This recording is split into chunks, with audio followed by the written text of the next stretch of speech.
સાળંગપુર ધામ કષ્ટભંજન દાદાના સાનિધ્યથી હરિપ્રકાશ દાસના સર્વે ભક્તોને વંદન છે. જય શ્રી સ્વામિનારાયણ, જય શ્રી રામ, જય કષ્ટભંજન દેવ.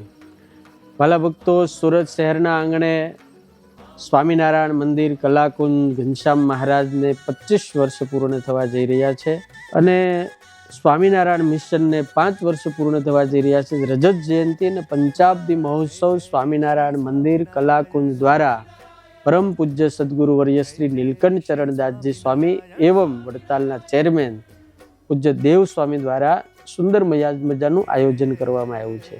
શ્રીમદ ભાગવત કથાનું આયોજન છે, એવં શ્રીમદ ભક્ત ચિંતામણી કથાનું આયોજન છે.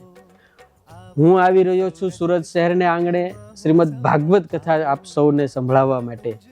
તો મારો આપ સૌ ભક્તોને વિનંતી છે કે આ જે મહામહોત્સવ છે, આની અંદર અનેકવિધ સાંસ્કૃતિક, ધાર્મિક અને સામાજિક કાર્યક્રમો છે. બ્લડ ડોનેશન છે, બીજી સામાજિક કેટલી પ્રવૃત્તિઓ છે, ત્યાં પ્રસાદનું ભોજનની પણ સરસ મજાની વ્યવસ્થા છે.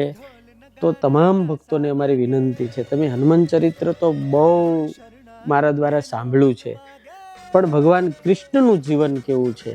શ્રીમદ ભાગવત એટલે હિન્દુ સનાતન સંસ્કૃતિનો શિરમોર શાસ્ત્ર અને ગ્રંથ છે. મારા અને તમારા જીવનની અંદર જે સળગતા પ્રશ્નો છે, પતિ પત્નીના પ્રશ્નો, ભાઈ ભાઈના પ્રશ્નો, પિતા પુત્રના પ્રશ્નો, બેન ભાઈઓના પ્રશ્નો, મિત્રોના જે પ્રશ્નો છે, સંસારની અંદર નાની મોટી જે આપણા ઘરમાં ક્લેશ અને કંકાસ અને માથાકૂટ થાય છે, એ તમામનું સમાધાન જો કોઈ હોય તો એ ભગવાન કૃષ્ણનું ચરિત્ર છે. ભગવાન કૃષ્ણ ભવ્ય ગૃહસ્થાશ્રમી હતા, ભગવાન કૃષ્ણ યોગેશ્વર હતા, ભગવાન કૃષ્ણ જે સહજ અને સરળ એક મોટા સમ્રાટ પણ હતા. એને જે લીલાઓ કરી છે, શ્રીમદ ભાગવત એટલે મુક્તિનો ગ્રંથ છે, જીવન જીવતા શીખવાડવાનો ગ્રંથ છે.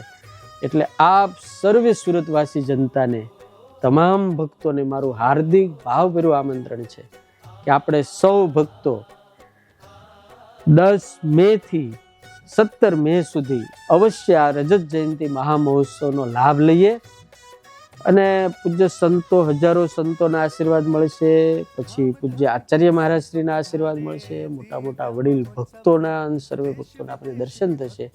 તો અવશ્ય આ મહોત્સવની અંદર વધારી આપણે આપણા જીવનનું સરસ મજાનું ભક્તિનું ભાથું ભરીએ, ભગવાનની પ્રસન્નતા પ્રાપ્ત કરીએ અને જીવન જીવવાનો જે માર્ગ ભગવાન કૃષ્ણ બતાવી ગયા છે, એના દ્વારા આપણે બધાએ પોઝિટિવ ઉર્જા પ્રાપ્ત કરી અને આ ઉત્સવનો લાભ લઈએ.